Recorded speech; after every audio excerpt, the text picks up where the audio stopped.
Hi guys, welcome back to our channel STL blog. ఈరోజు మనకైతే parcel అయితే వచ్చింది. దీనిలో అయితే మనకి 4K హెచ్డి కెమెరా. ఈ కెమెరాకి అయితే 16 మెగాపిక్సెల్ అనేది ఉంటుంది. దీంట్లో టూల్స్ అన్నీ ఇచ్చినాడు వాడు. ప్రోడక్ట్ అయితే పర్వాలేదు, సూపర్గానే ఉంది. మీకైతే దీని ఫ్రంట్ బ్యాక్ అయితే చూపిస్తా చూడండి. టోటల్ బాక్స్ అయితే ఇది అనమాట. దీంట్లో మొత్తం అన్నీ వచ్చింటాయి. ఇప్పుడైతే మీకు టూల్స్ కెమెరా అయితే సపరేట్గా చూపిస్తున్నా చూడండి, ఏవేవి వస్తాయో మనకైతే. ఇదైతే మనకి వాటర్ ప్రూఫ్ అండి.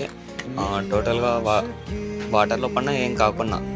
ఇప్పుడైతే ఓపెన్ చేస్తున్నా, దాని క్వాలిటీ అన్నీ చూపిస్తాను మీకు. వీడియో ఎట్లా రికార్డ్ అవుతుందో కూడా చూడండి, పర్వాలేదు. ఇట్లా ఉంటుంది మీకు 4K హెచ్డి కెమెరా.